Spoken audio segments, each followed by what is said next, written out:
새해가 밝았습니다. 2023년 주 예배 하나님 앞에 드리시겠습니다. 같이 사도신경으로 신앙 고백하심으로 주일 예배 하나님 앞에 드리십니다. 나는 전능하신 아버지 하나님 천지의 창조주를 믿습니다. 나는 그의 유일하신 아들 우리 주 예수 그리스도를 믿습니다. 그는 성령으로 잉태되어 동정녀 마리아에게서 나시고 본디오 빌라도에게 고난을 받아 십자가에 못 박혀 죽으시고 장사된 지 사흘 만에 죽은 자 가운데서 다시 살아나셨으며 하늘에 오르시어 전능하신 아버지 하나님 우편에 앉아 계시다가 거기로부터 살아있는 자와 죽은 자를 심판하러 오십니다. 나는 성령을 믿으며 거룩한 공교회와 성도의 교제와 죄를 용서받는 것과 몸의 부활과 영생을 믿습니다. 아멘. 찬송가 550장 찬송하십니다.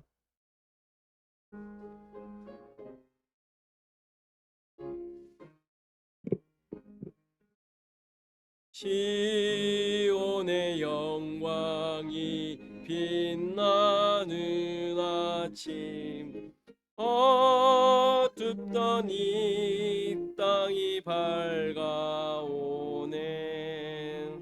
슬픔과 애통이 기쁨이 되니 시온의 영광이 비춰오네.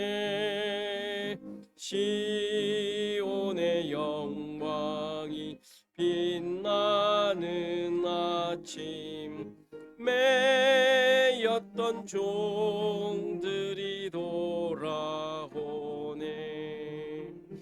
오래전 선지자 꿈꾸던 복을 만민이 다 같이 누리겠네. 보아라 광야에 화초가 피고 말랐던 시냇물 흘러오네. 이 산과 저 산이 마주쳐 울려 주의 순종을 찬송하네. 보라 바다야 많은 섬들아 찬양을 주님께 드리어라. 싸움과 죄악이 가득한 땅에 찬송이 하늘에 사무치네. 아멘.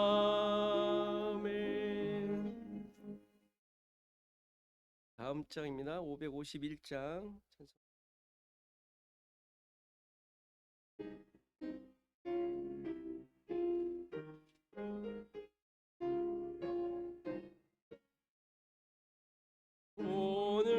오늘까지 복과 은혜 내려주신 주 앞에 감사 찬송 부르면서 새해 맞이합니다.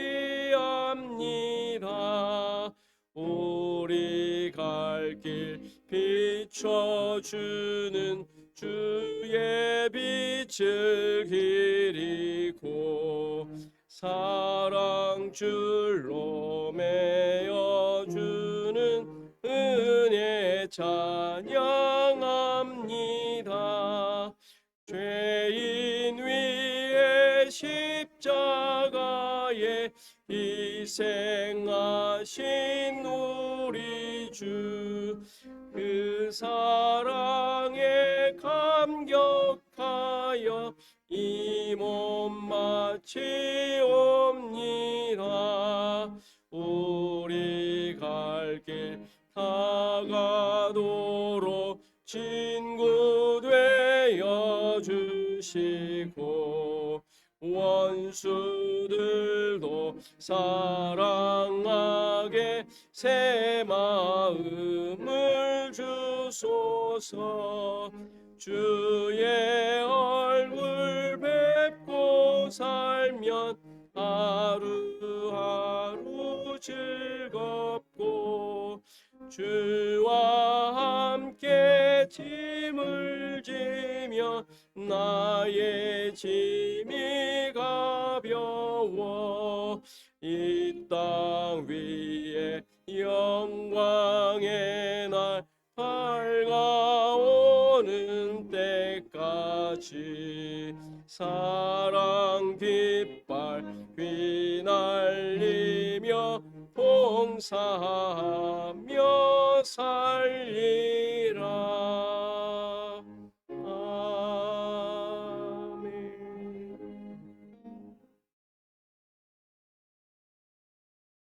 교독문 함께 교독합니다. 새해 첫 번째 93번 같이 교독합니다. 주께서 옛적에 땅의 기초를 놓으셨사오며 하늘도 주의 손으로 지으신 바니이다. 천지는 없어지려니와 주는 영존하시게. 그것들은 다 옷같이 낡으리니 의복같이 바꾸시면 바뀌려니와 주는 한결 같으시고 주의 연대는 무궁하다.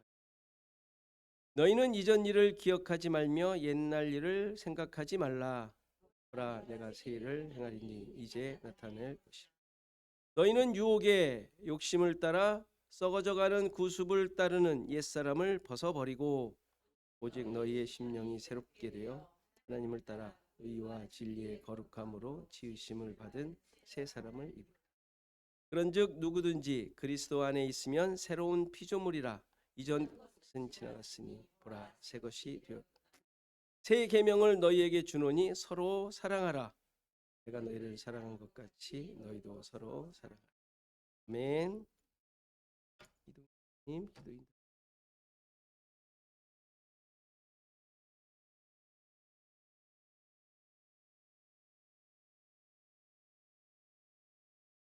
기도하겠습니다.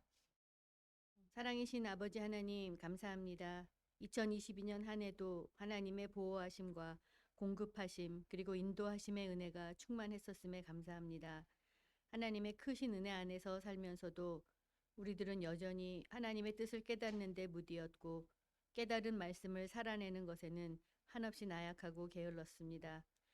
중심을 보신다고 말씀하심에도 마음 없는 행위를 하는 것에 열심을 내지는 않았는지, 뇌물을 받으시는 하나님이 아니시라고 했는데 뇌물 드리는 마음으로 헌금하지는 않았는지, 독생자를 보내시어 구원하실 만큼 세상을 사랑하신다고 하셨는데 세상에 예수님을 전하는 일에는 등한시하고 세상을 적대시하거나 두려워만 하고 살지는 않았는지 돌아보며 회개합니다. 하나님을 믿고 따름으로 매일이 주일이고 어제나 오늘이나 동일하신 하나님을 알기에 우리에게도 매일이 동일하지만 새해의 시작을 하나님께서 또 한 번 주시는 기회로 삼고 새로운 믿음의 결단을 하며 나아가려 하오니 하나님 도와주세요. 구원받은 자로서 변화하지 않고 있는 자신을 보며 절망하는 것이 아니라 변함없으신 하나님을 바라보며 소망을 가지고 살아가는 새해가 되기를 기도합니다. 어려운 관계에서는 예수님의 사랑을 붙들고 먼저 손 내밀 수 있는 용기를 주시고 어떤 어려운 상황을 만나면 함께 하시는 예수님의 손을 붙들고 견딜 수 있는 믿음을 주시옵소서. 지금 투병 중에 계시는 성도님들을 돌보시고 계심을 믿고 기도합니다. 오늘 드려지는 예배를 위해 또 준비하는 모든 심령들 위해 임하셔서 하나님께서 기뻐 받으실 예배를 드리기에 부족함이 없도록 마음과 생각들을 붙들어 주시고 말씀을 전하시는 목사님을 성령으로 인도하시고 말씀을 듣는 귀와 마음을 열어주셔서 성령으로 하나 되는 예배 되길 기도합니다. 예배 중에 치유하시고 회복시키시며 우리의 생명의 길 되시는 예수님의 이름으로 기도합니다. 아멘.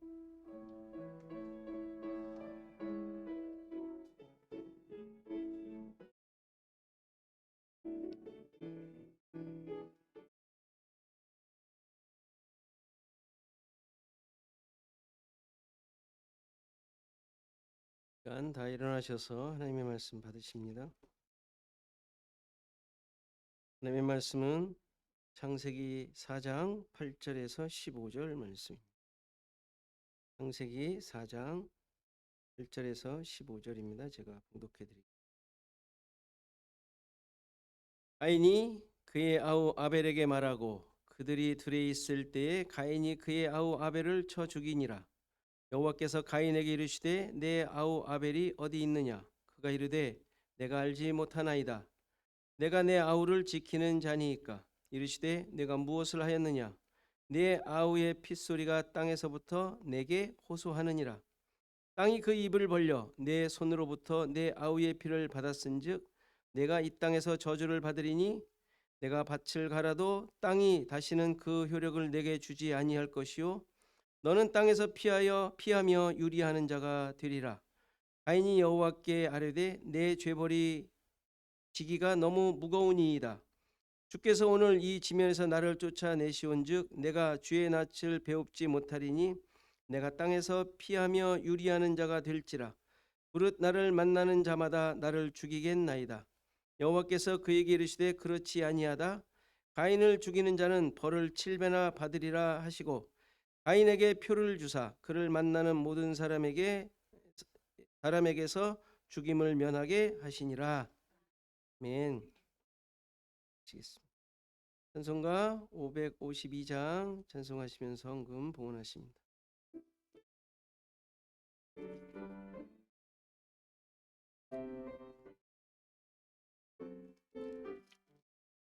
아침 해가 돋을 때 만물 신선하여라. 나도 세상 지낼 때에 햇빛 되게 하소서. 주여 나를 도우사 세월 어송 않고서 어두운 세상 지낼 때 햇빛 되게 하소서. 새로운 광음을 보람 있게 보내고 주의 일을 행할 때에 햇빛 되게 하소서. 주여 나를 도우사 세월 어송 않고서 어두운 세상 지낼 때 햇빛 되게 하소서. 한 번 가면 안 오는 빠른 광음 지날 때 귀한 시간 바쳐서 햇빛 되게 하소서. 주여 나를 도우사 세월 어송 않고서 어두운 세상 지낼 때 햇빛 되게 하소서. 밤낮 주를 위하여 몸과 마음을 드리고 주의 사랑 나타내 햇빛 되게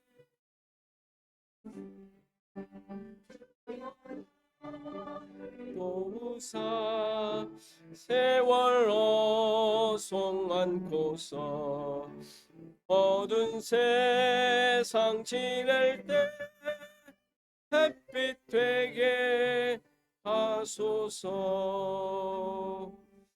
아멘.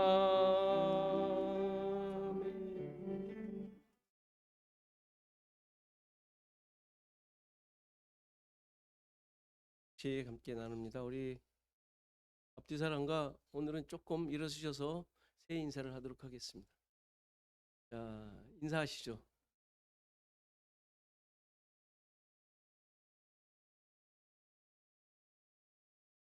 자, 대륙간 교환을 허락하겠습니다. 자, 동서양이 만나도록 하겠습니다.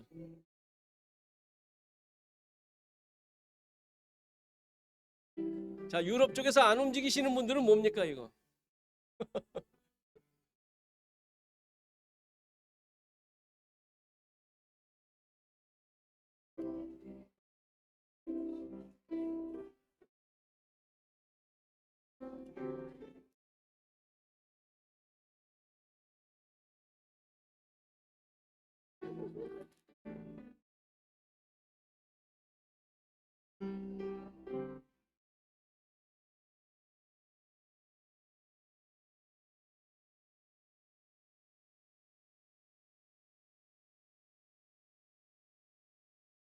원래 매번 이렇게 해야 되는데. 그래도 이쪽으로 올라오시는 분은 한 번도 안 계시는 거죠. 아닙니다.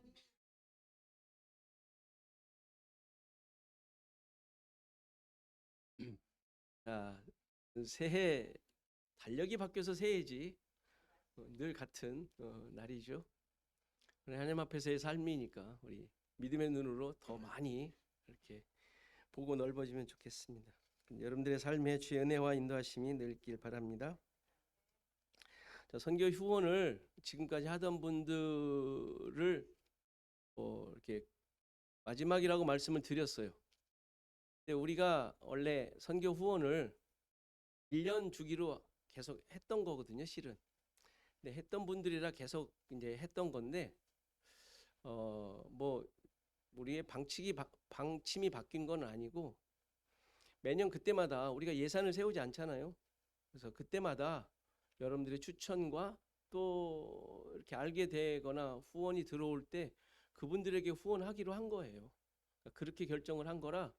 그래서 이제 지금 후원하던 선교사님들한테 했더니 한두 분은 계속 그래도 선교 소식 보내겠다고, 물론이라고 보내시라고 말씀을 드렸고요. 또 그때마다 무슨 소식을 듣고 뭐가 필요한 게 있으면 우리가 결정을 해서 또 도울 수도 있는 거니까. 그러니까 어떤 정규적으로 그분을 우리가 후원한다라는 것을 이제 공포한 거죠. 그렇게 하지 않는 걸로. 우리도 그렇게 했으면 좋겠어요. 그런 생각을 가지고 여러분들의 주위에 필요하신 분들, 선교사님이나 도우셔야 될, 꼭 선교사님이 아니어도 돼요. 도우셔야 될 분들이 있으면 그때마다 우리가 결정을 해서 우선은 뭐 우리가 전반기 후반기를 나눠서 했으니까 전반기 때 할 때 이렇게 해서 우리가 그때 재정이 허락되는 대로 선정을 해서 결정을 해서 후원하는 걸로 이렇게 하기로 했으니까 뭐 여러분들 그냥 그때마다 여러분들이 마음껏 이렇게 추천해 주시고 또 이렇게 후원했으면 좋겠습니다. 그래서 오늘 주보에 우리 그 연말에 왔던 후원 그 선교 편지 왔던 분들 이렇게 실었고요.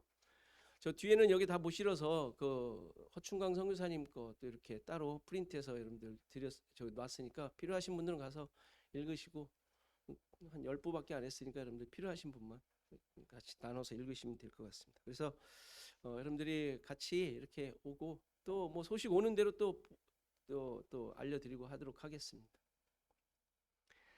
자, 1월부터 새로운 또 공부가 시작이 돼요. 여기 나와 있지만 기독교의 핵심 진리 102가지 스프로울 목사님 돌아가셨는데 이분이 그래도 우리의 그 개신교 쪽에 복음주의 쪽에서는 굉장히 유명한 목사님이세요. 그래서 책도 많이 쓰셨는데 아주 재밌고 좋습니다. 여러분들 약간의 조직신학적인 냄새가 좀 나지만 그래도 재밌게 여러분들의 신앙들을 좀 더 이렇게 새롭게 할 수 있는 책을 선정을 했고요. 지금은 수요일 날 아침에 하지만 혹시 여러분들이 원하시면 주중에 아무 때라도 오프라인이나 온라인으로도 할 수 있는 반을 만들도록 할 테니까 여러분들이 원하시면 말씀을 해주세요. 그래서 모아서 두세 분 정도여도 괜찮으니까 제가 같이 온라인을 하든지 오프라인을 하든지 해서 이렇게 같이 이렇게 배우고 또 생각하고 나누는 시간을 갖도록 하겠습니다. 자, 성경 읽기는 여러분들 계속 되고 있고요. 이제 뭐 역대하니까 한 3분의 1 읽었나요? 그렇죠? 따라오십시오. 한 6년, 5년 정도면 다 읽으니까 앞으로 5년 안에 뭐 어떻게 될지 모르잖아요. 빨리빨리 따라오세요. 뭐 죽는다는 얘기는 아니고. 그러니까 이 기회를 놓치면 자꾸 늦춰지고 우리의 또 삶이 나태해져요. 그래서 말씀 읽는 것만큼 우리가 그러지 말도록 했어야 되지 않겠습니까? 힘써 주시고요. 우리 김한철자는 김옥 권사님 치료 잘 받고 계시니까 여러분들 기도해 주시면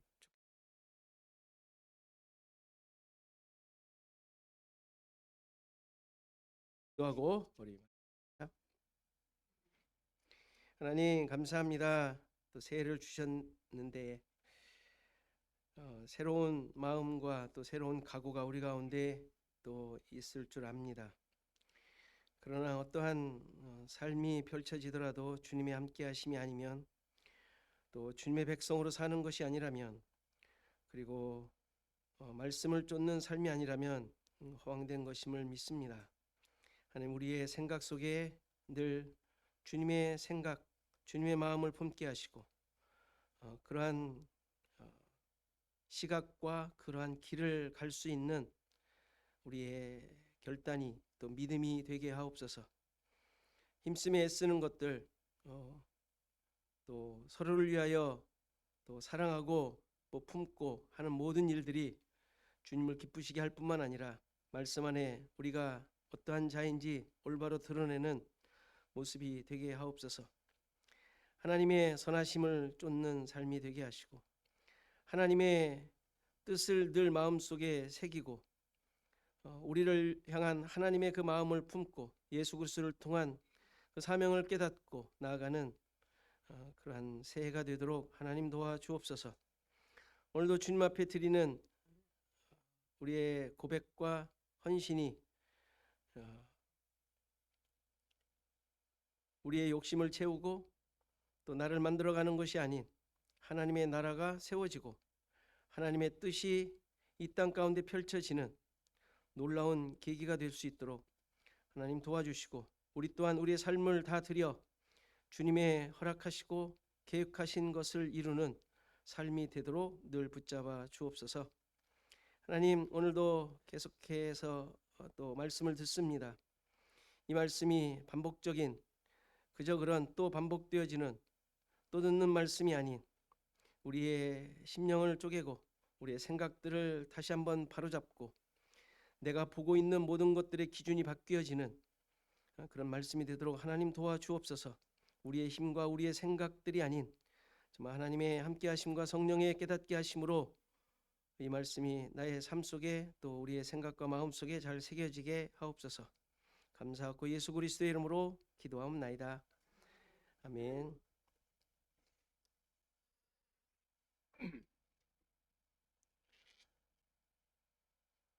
새해라 늘 이럴 때마다 제가 생각을 좀 해요. 말씀을 좀 다른 걸 하면 어떨까? 근데 그런 생각을 갖는 순간 어떤 생각이 들겠어요?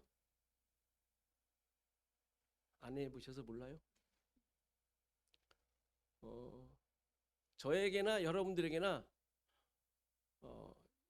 내 생각을 자꾸 먼저 기준을 삼게 돼요.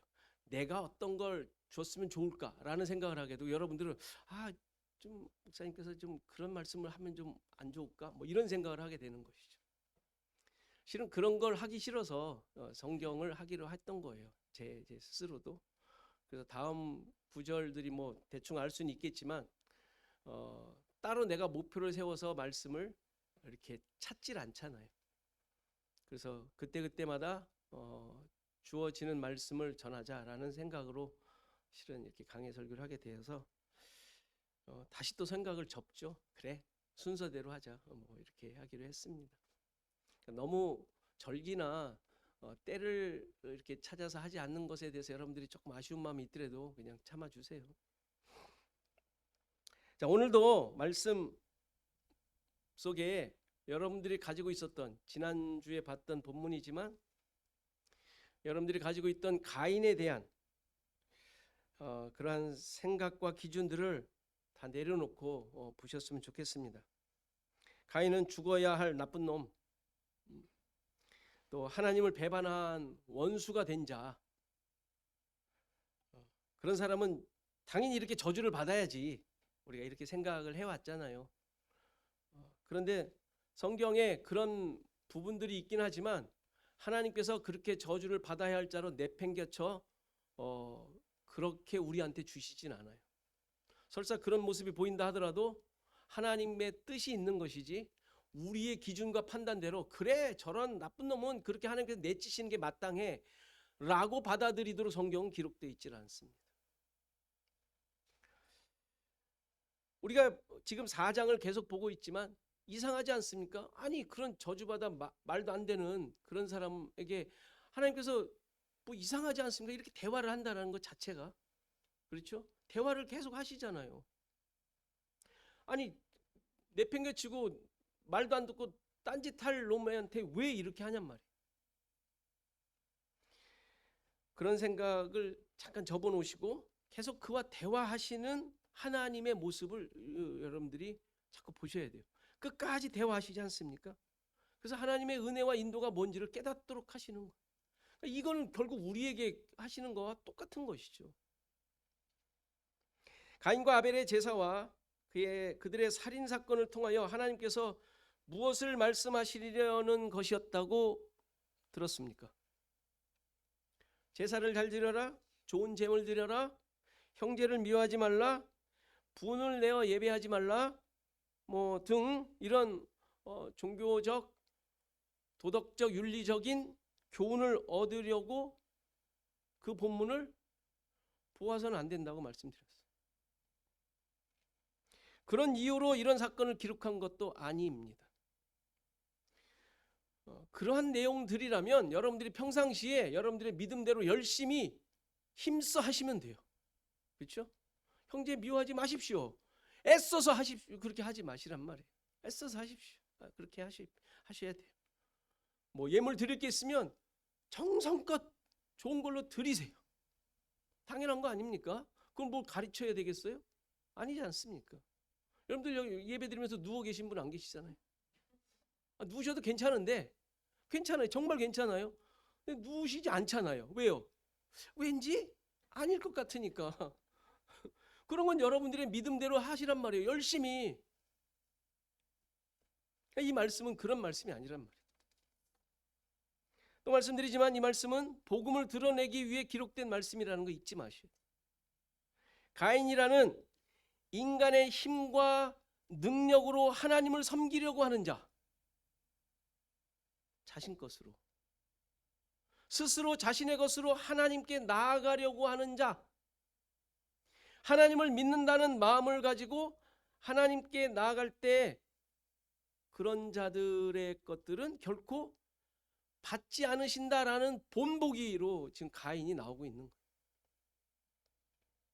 그러니까 지금 우리 수많은 신자들이 자신을 돌아봐야 할 중요한 기준들이죠. 우리 돌아보셔야 돼요.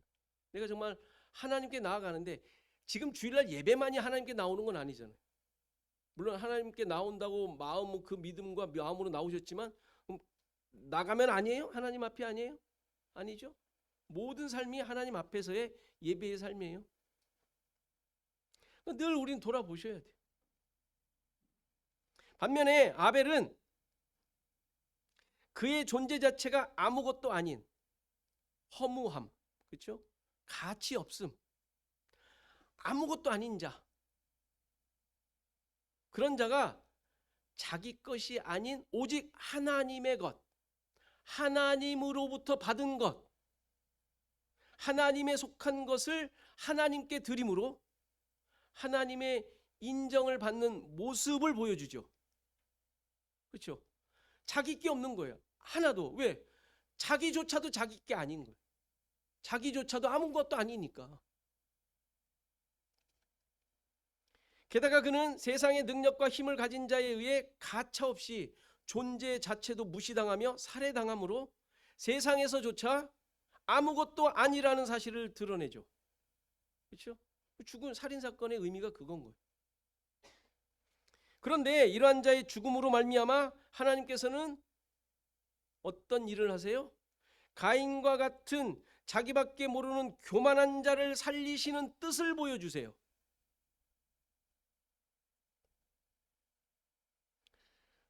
지금 다 이해하시죠? 우리가 받은 은혜가 이미 창세기에 다 계시되어 있음을 설명하고 있는 거예요.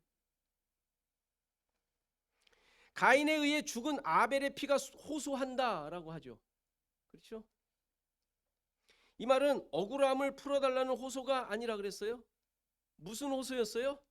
선지자의 피의 호소. 선지자의 피가 그랬듯이 하나님의 구원의 계획, 예수 그리스도를 통한 언약에 대한 복음을 증언하고 있는 거였단 말이에요. 선지자들의 피가 그래 왔잖아요. 그리고 예수 그리스도의 피가 확언하셨잖아요. 확증하셨잖아요. 그렇죠? 그런 것처럼 이 아벨의 피 역시 구원과 심판을 선포하는 피의 외침이었다라는 거죠. 결국 아벨의 피는 형제 가인의 구속을 위한 하나님의 마음과 은혜를 선포하고 있었던 거예요. 지금 그렇게 하나님께서 가인에게 말씀하고 계시는 거예요. 아벨의 피가 호소하고 있다. 너 죽이라고. 이게 아니라 너 죽이라고가 아니라 너를 구원하라고. 하나님께서 이제 앞으로 계시할 내용이잖아요. 선지자들의 피의 호소로 계시하셔서 예수 그리스도의 피로 확증할 내용이잖아요. 지금 아벨부터 그러고 있는 거예요. 이미 예수님께서 말씀하셨죠. 아벨의 피서부터 호소한다고. 그럼 이러한 사실이 우리에게 어떤 의미를 주죠? 성경의 모든 내용이 하나님의 구원 역사를 그리고 있다라는 증거잖아요. 예수 그리스도에 대한 이야기만 모아놓은 것이기 때문에 그렇죠. 그와 함께 우리가 가인과 같은 자들이며 아벨과 같은 삶을 살아야 할 자들이라는 것 또한 가르쳐주죠. 구원받은 자들은 예수 그리스도와 하나가 된 자들 아니에요. 심판과 구원이 우리에게 성취되었다는 이야기란 말이에요. 무슨 말인지 이해하시겠죠? 여기서 우리는 가인과 같은 자들이었다는 것은 그런대로 인정하며 받아들여요. 그런데 아벨과 같은 자로 살아야 한다는 것이 쉽지가 않아요. 인정하기도 어렵죠? 인정까지는 해요. 그런데 지금의 나가 싸워요. 지금의 나는 어떤 존재예요? 가인과 같은 존재라. 너무 쌓아놓은 게 많아. 이 세상 것으로 만들어 놓은 나가 너무 커. 아벨과 같은 삶은 도저히 조금만 밀어주세요. 아니면 적당한 선에서 이렇게 좀 해야겠는데 그거 어떻게 꾀가 없을까? 이렇게 싸운단 말이에요. 내가 그리스도와 함께 십자가에 못 박혔다고 얘기하죠. 그 다음 뭐예요? 그런데 이제 내가 사는 것이 아니요 내 안에 그리스도께서 사시는 것이라고 하잖아요. 내가 사는 게 아니라 누가 살아요? 그리스도께서. 근데 그리스도께서 사시는 것을 막아. 주님 그렇게 사시면 안 됩니다. 말도 안 하고 내가 적극적으로 그러는 건 아니지만 막 싸워. 그렇지 않습니까? 주님 잠깐만요. 따라가긴 하는데 잠깐만요. 너무 빨리 가고 계세요. 이러지 않습니까? 물론 이 싸움 늘 하셔야 돼요. 싸움 하셔야 돼요. 그리스도께서 사시는 대로 살아야 되잖아요. 이게 철칙인데 철칙인. 이건 무슨 타협의 여지가 있는 내용이 아니잖아요. 그 내용이 무슨 내용인지 모른다고 아무리 때를 써도 안 되는 내용이잖아요. 주님께서 사시는 대로 사시는 것이 우리에게 참 평강과 진짜 구원과 진짜의 삶이 무엇인지를 가르쳐주며 그 삶을 사는 것임을 성경이 얘기하고 있는데 거기에 참 기쁨이 있고 소망이 있다는 것을 성경이 얘기하고 있는데 그 기쁨도 좋지만 지금 있는 기쁨도 조금 우린 이런 싸움을 한단 말이에요. 하셔야 돼요. 근데 하셔야 돼요. 자, 오늘 12절을 보겠습니다. 오늘 본문. 가인이 밭을 갈아도 그 효력을 주지 않을 것이고 땅에서 피하며 유리하는 자가 될 것이라고 가인에게 또 저주 같은 말씀을 하세요. 가인에게 있는 이런 저주 마땅하다고 생각되는 이거 봐라 이거 저주 아니냐, 가인에게 하나님께서 저주한 내용 아니냐, 그렇게 이해할 수 있는 구절인데 이 의미는 열심히 일해도 땅으로부터 열매를 맺지 못하고 열매가 없고 정착 못하고 방황하는 삶을 살 것이라는 물리적인 말이 아니죠. 그렇죠? 당연히 아니죠. 왜요? 그 다음 보세요. 가인의 후예가 얼마나 떵떵거리며 살았는지. 성을 짓고 도성을 짓고 막 이렇게 살잖아요. 하나님의 말씀이 안 이루어진 건가요? 그 얘기가 아니죠. 그러니까 이 말 그대로 읽으면 안 된단 말이에요. 그대로 이해하면 안 된단 말이에요. 유목민이 되는 것도 아니죠.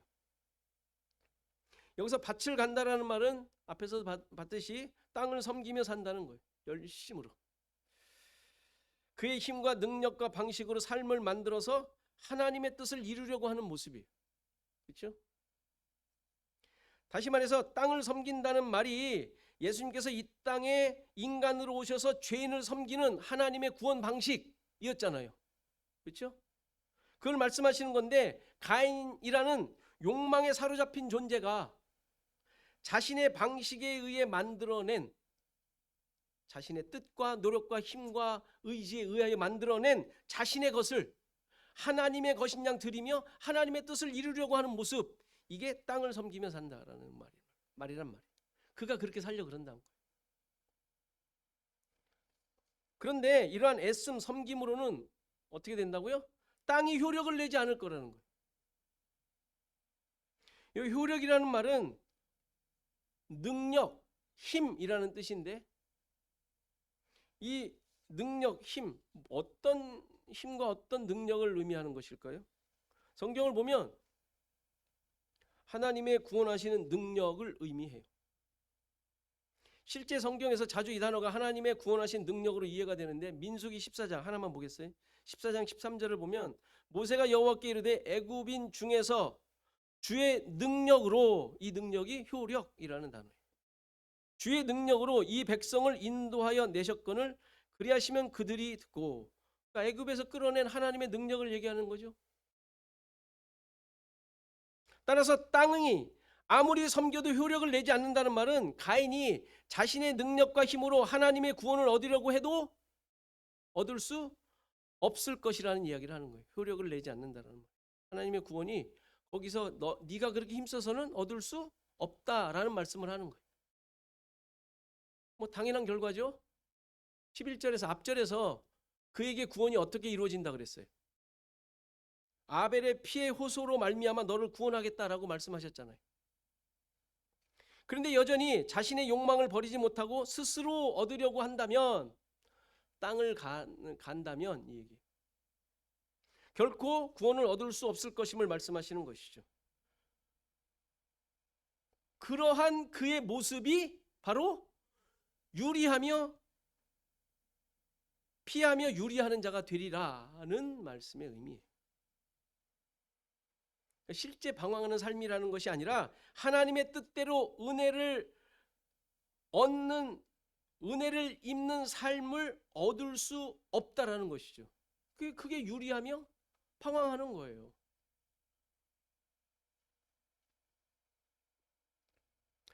이 모습 역시 신자들 쉽게 경험하지 않습니까? 아니에요? 지금 독자인 이스라엘 사람들의 모습 아니에요? 광야에서 방황하고 있잖아요. 하나님을 의지하지 않고 하나님의 구원에 대해 생각조차 하지도 않고 애굽으로 다시 가자고 하고 있는 그들의 모습이 지금 가인에게 떨어진 그 모습이란 말이에요.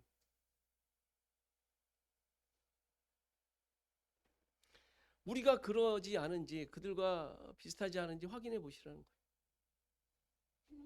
자, 그러자 가인이 뭐라고 합니까? 13절에 내 죄벌이 지기가 너무 무겁다고 합니다. 이 말에 대해서도 가인에 대해 선입견을 가지고 이해를 하죠. 정죄하는 이해를 하죠. 너무 뻔뻔하다, 파렴치하다, 어디 하나님 앞에서 대드냐, 인정하지 않으려고 그런다, 뭐 이런 식으로 얘기를 해요. 그런데 이 말도 그런 선입견을 가지고 있으니까 의역을 하게 된 거예요. 의역을 한 거예요. 의역을. 죄벌이라는 단어는 불법, 부정, 악이라는 뜻이에요. 무슨 벌이 아니라 불법, 부정, 악이라는 의미인데, 무겁다라는 말도 크다, 높다라는 뜻이에요. 그리고서 지다, 지기, 뭐 무겁다 이랬잖아요. 지다라는 말은 그런 감당하다라는 말 외에, 외에라는 의미가 중요하죠. 들어 올리다, 제거하다, 용서하다라는 뜻이 있어요. 그러니까 하나님의 구원 역사라는 기준을 가지고 본다면 이런 의미의 이 세 단어를 어떻게 번역해야 될까요? 감지하셨죠? 가인을 죄지은 나쁜 놈이나 하나님을 대항하며 심판받아야 할 존재로 낙인 찍고 번역을 하면 지금 우리가 보는 성경처럼 번역하게 돼요. 그런데 가인이 하나님의 은혜를 입을 죄인이라는 관점으로 번역을 한다면 이렇게 번역을 해요.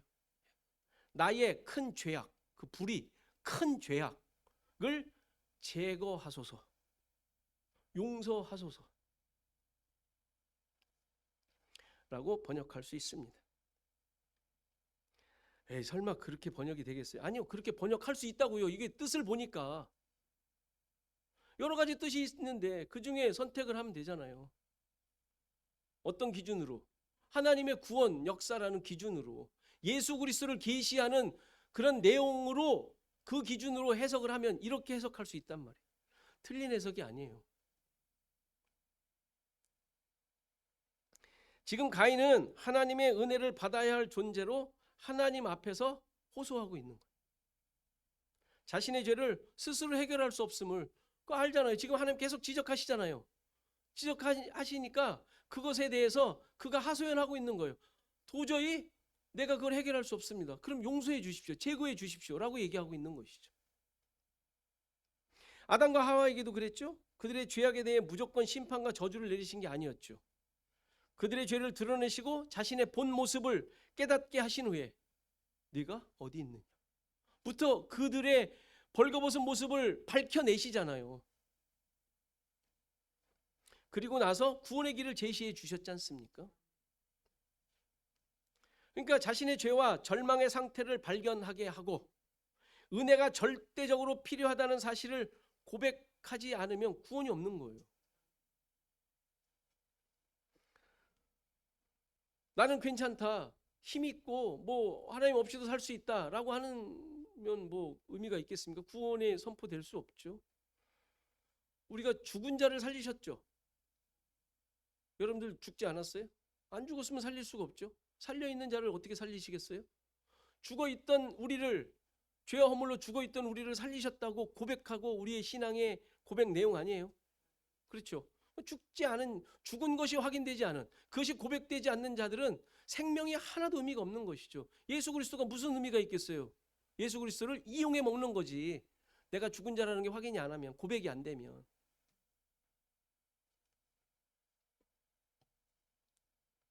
결국 이러한 고백을 하는 가인에게 하나님께서 구원의 길을 주시죠. 15절을 보면 놀라운 하나님의 은혜가 선포가 돼요.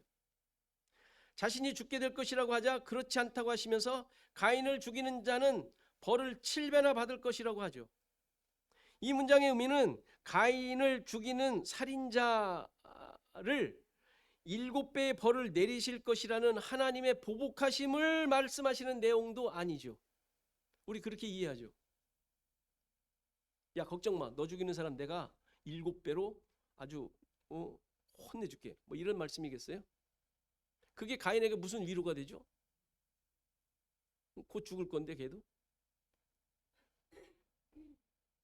가인이 죽은 다음에 이미 죽었는데 보복해주면 뭐 하겠어요? 그거 하나님의 분풀이밖에 더 되겠어요?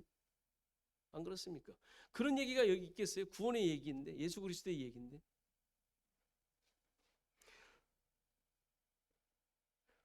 오히려 죽인 자를 살리신다면 혹시도 모르겠어요. 그죠? 여기서 만나다라는 말은 찾다라는 의미예요. 찾다. 가인을 찾는 자가 있다는 말씀을 하는 거예요. 가인을 찾는 자. 그런데 가인을 찾아 죽이는 자에게 벌을 7배나 받게 하신다고 하는데 7배의 벌을 받는다라는 의미가 중요한데 7이라는 숫자는 성경에서 완전을 의미하는 거예요. 실제 7이라는 그 단어가 완전하다라는 단어에서 온 단어예요. 그렇다면 7배의 벌이라는 것은 완전한 벌이에요. 완전한 벌. 누가 완전한 벌을 받을 수 있죠? 하나님만이 하실 수 있는 내용이에요. 완전한 벌을 받는 거. 우리가 완전한 벌을 받으면 죽어야 되잖아. 마태복음 18장에 7번을 70번씩 용서하라는 말씀이 나오죠. 같은 내용. 490번? 아니죠. 완전한 용서예요. 근데 완전한 용서인데 지금 베드로에게 너 완전한 용서해야 돼 라는 말씀이에요? 아니죠. 예수 그리스도로 말미암은 용서받음. 나는 용서할 수 없는 죄인인데 그 용서를 받았음을 밝혀주기 위한 말씀이었잖아요. 똑같은 거예요.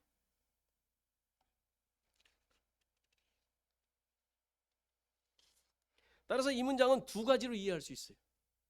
가인을 위한 하나님의 완전한 일하심을 표현한 것일 수 있고요. 가인을 위하여 하나님의 일하심이 완전한 일하심. 다른 하나는 하나님만이 완전하게 이러한 벌, 죄값을 받으실 수 있다는 뜻이죠. 어떤 의미든지 가인을 위한 완전한 보호, 이런 것을 약속하신 말씀이라고 할 수 있어요. 그리고 그것에 대한 약속의 증거로 가인에게 표를 주십니다. 그렇죠? 표를 주셨잖아요. 여기서 이 표 역시 아주 중요한 단어예요. 이 해석을 표라고 해놓으니까 무슨 보이는 표처럼 생각을 해요. 여러분들 어떻게 이해하셨어요? 이 표가? 이마의 표? 아니면 여기다가 화인? 그 낙인을 찍잖아요. 낙인. 종에게 낙인 찍고 옛날에 그런 거 있었잖아요. 그 종을 또 도망가면 쫓는 그 추노라고 있었지 않습니까? 그런 것처럼 이렇게 그런 거 같아요. 그런 생각을 했죠, 실제.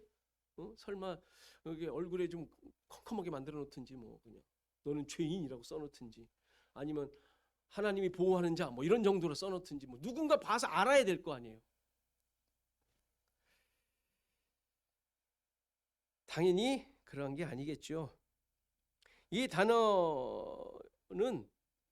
이게 표라고 하니까 다른 성경에 보면 표시, 사인, 증거, 표징, 표적이라고 해석이 돼 있어요. 그래서 이미 앞에서도 있었죠. 징조와 해와 날과 징조를 이룬다고 했잖아요. 거기서 그 징조하고 같은 단어 이미 나왔었고, 하나님께서 직접 이 표, 사인을 주신 구약의 몇 가지 다른 예를 보겠습니다. 하나님께서 직접 주신 표가 어떤 표인지. 자, 창세기 9장. 창세기 9장 하면 뭐가 나와야죠? 자, 내가 너희와 언약을 세우리니 다시는 모든 생물을 홍수로 멸하지 아니할 것이라. 땅을 멸할 홍수가 다시 있지 아니하리라. 하나님이 이르시되 내가 너희와 및 너희와 함께하는 모든 생물 사이에 대대로 영원히 세우는 언약의 증거. 이 증거가 그 단어예요. 증거는 이것이라. 내가 내 무지개를 구름 속에 두었나니 이것이 나와 세상 사이의 언약의 증거니라. 증거. 16절. 무지개가 구름 사이에 있으리니 내가 보고 나 하나님과 모든 육체를 가진 땅의 모든 생물 사이의 영원한 언약을 기억하리라. 하나님이 노아에게 또 이르시되 내가 나와 땅에 있는 모든 생물 사이에 세운 언약의 증거가 이것이라 하셨더라. 여기서 증거라고 다 번역이 돼 있어요. 하나님이 주신 증거. 여기서 보통 우리가 무지개 언약이라고 얘기를 하죠. 무지개 언약. 그렇죠? 그 내용인데 여기서 하나님께서 영원한 언약을 주시면서 그 징표로, 그 증거로, 표시로 무지개를 구름 사이에 두셨다고 해요. 원래는 무지개라고 번역했지만 원래 단어는 활이라는 뜻이에요. 활이라고 번역을 해야 되는데 무지개라고 해놨어요. 그러니까 여러분들 무지개 보면서 노아의 방주 생각하지 않습니까? 그러시면 안 되고 무지개가 아니에요.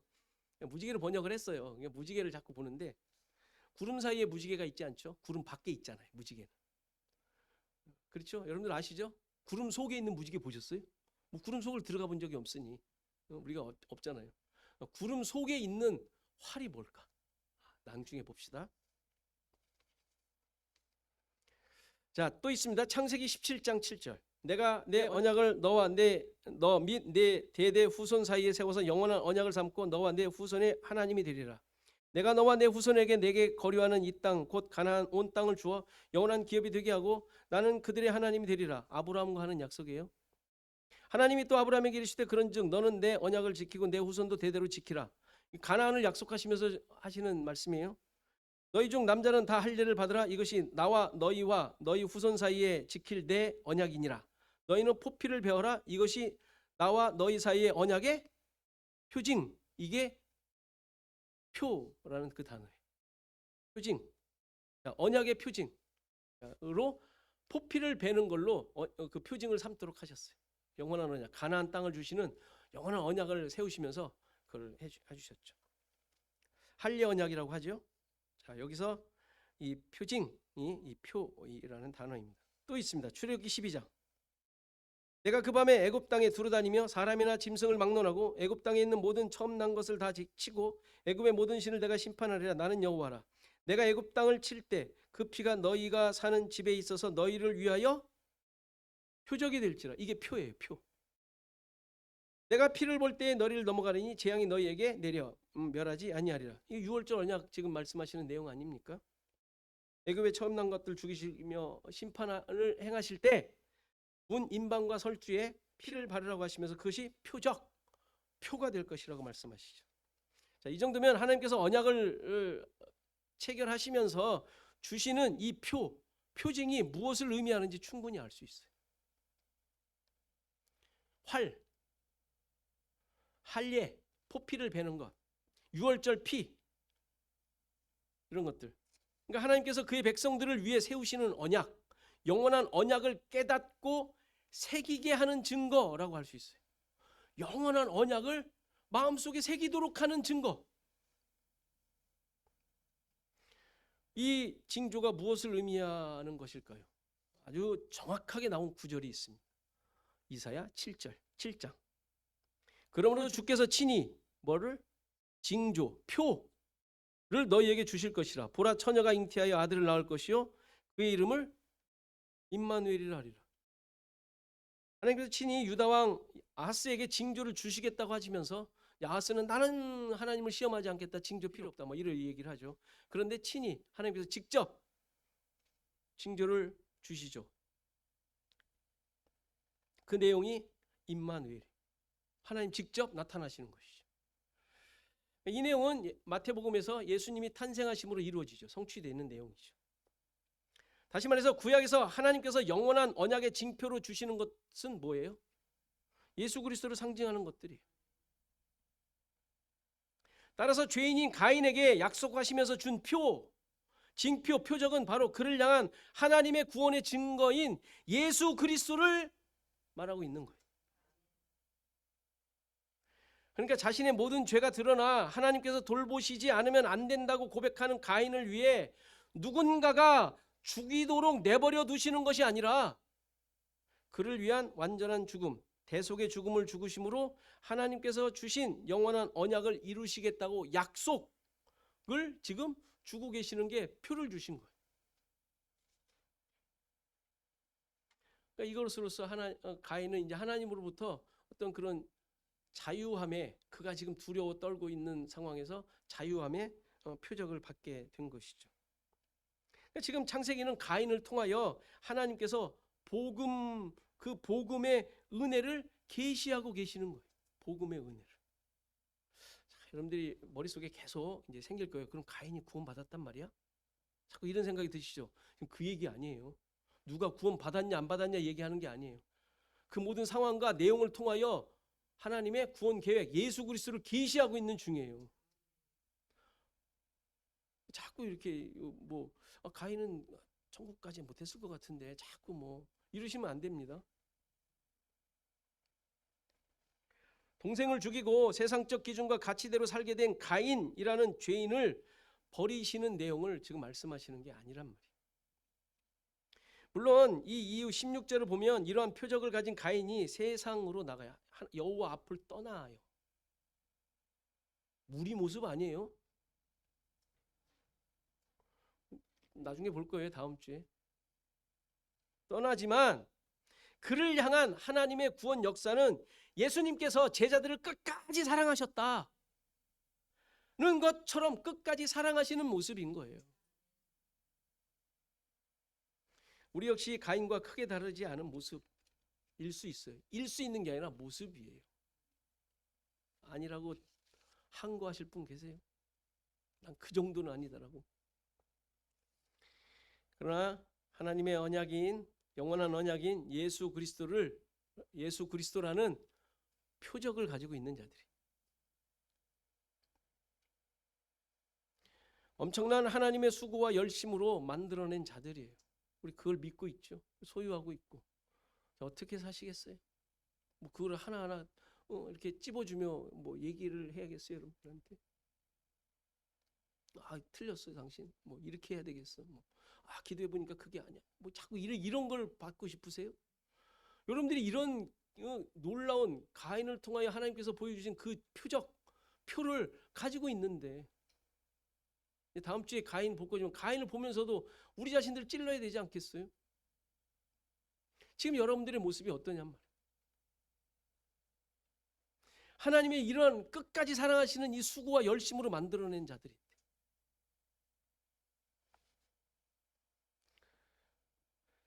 이러한 일이 일어난 자들임을 깨닫고 주님 앞에 엎드려야 되지 않겠어요? 주님 앞뿐만 아니라 이게 뭐 늘 그래야 되지 않겠어요? 무엇을 하든지 어떤 상황에서든지 우리는 그냥 사는 대로 내버려 둘 수 없어요. 멋있고 근사하게 살라는 게 아니에요. 뭐 사십시오, 여러분들의 뭐그 본성과 그 이쁘게 화장하세요. 뭐 괜찮아요. 뭐 멋진 옷 입고 괜찮습니다. 그 얘기가 아니잖아요. 여러분들의 삶에 정말 이런 표를 가진 자라면 정말 하나님 앞에서 이 세상에 우리를 내버려 둔 게 아니라 이런 표를 가진 자로 살도록 하셨는데 어떻게 하셔야겠어요? 이 복음의 능력으로 사는 자의 삶에 새해에도 참된 복음의 능력, 표를 가진 자로서 예수 그리스도를 소유한 자로서 그 능력이 여러분들 삶 가운데 드러나는 가득한 삶이 되기를 간절히 바랍니다. 다 같이 일어나셔서 384장 찬송하시겠습니다.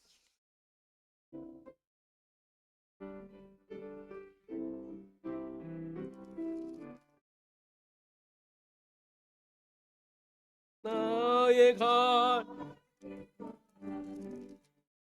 예수 인도하시니 내 주 안에 있는 긍휼 어찌 의심하리요 믿음으로 사는 자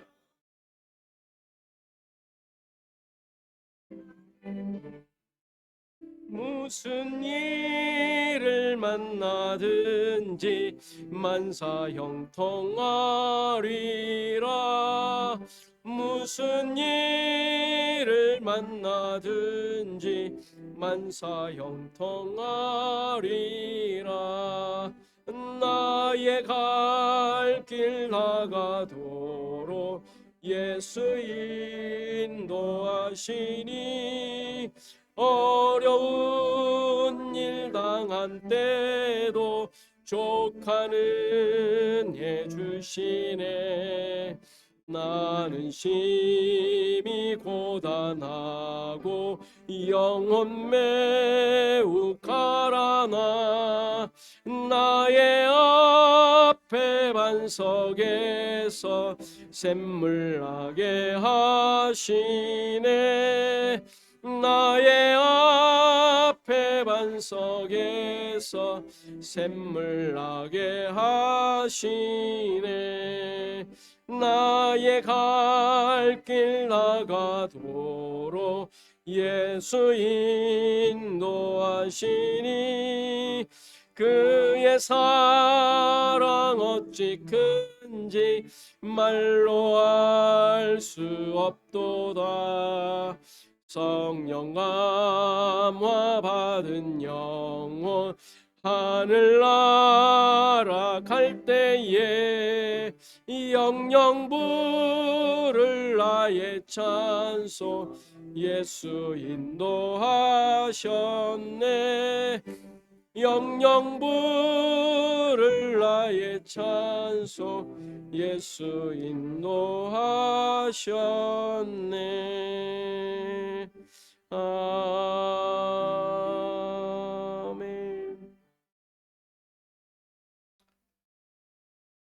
이 말씀 생각하며 우리 잠깐 기도하는 시간 갖습니다.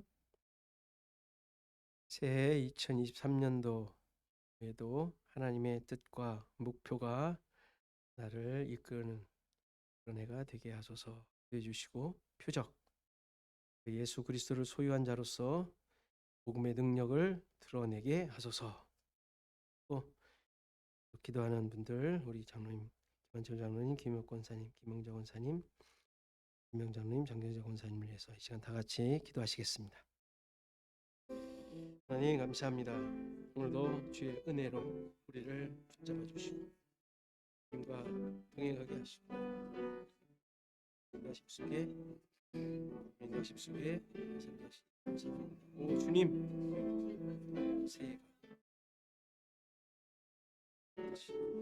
드러내는 귀한 한 해가 되어지길 소원합니다. 도와주시고 주님의 하심을 감당하는 자들에게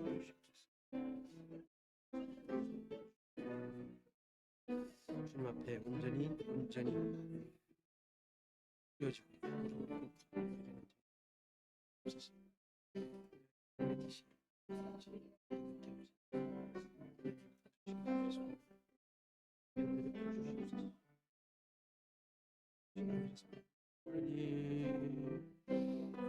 하나님의 뜻이 하나님의 뜻을 발견케 하옵소서.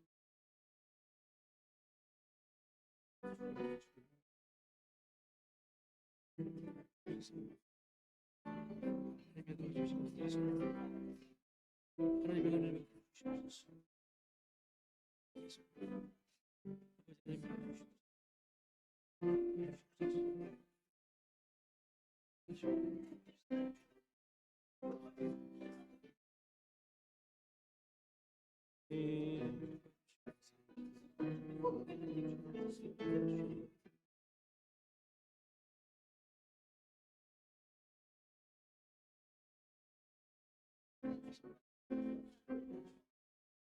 하나님을 베풀어 주시기 위해서 아버지 하나님을 은혜해 주시옵소서. 아버지 하나님의 구원의 표, 아버지 하나님 우리를 사랑하시며 여기까지 계신 하나님의 사랑.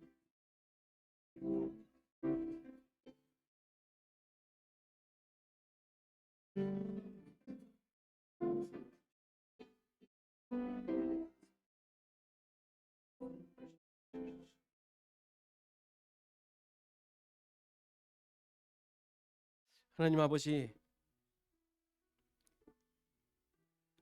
우리의 생각과 우리의 마음과 우리의 모든 것 다시 한번 하나님의 백성으로서 정말 하나님의 놀라운 그 수고와 열심으로 만드신 그 구원의 표, 그 표적 예수 그리스도를 우리에게 주셔서 우리로 하여금 하나님의 참된 백성으로 살아가게 하신 그 뜻으로, 그 하나님의 인도하심으로 다시 한번 우리가 새롭게 되어지고 그러한 존재임을 다시 한번 깊이 깨닫고 나에게 주어진 이 새로운 한 해 정말 그 능력과 복음의 능력으로 살아가는 우리 모두가 되게 하옵소서. 하나님, 우리의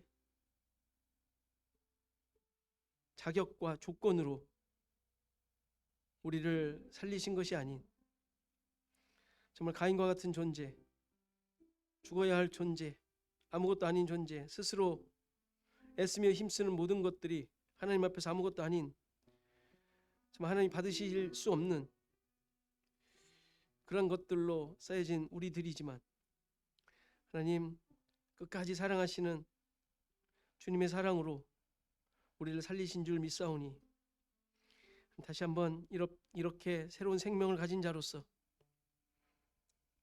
우리의 삶을, 주어진 삶을, 또 주어진 모든 일들을 감당할 수 있도록 도와주옵소서.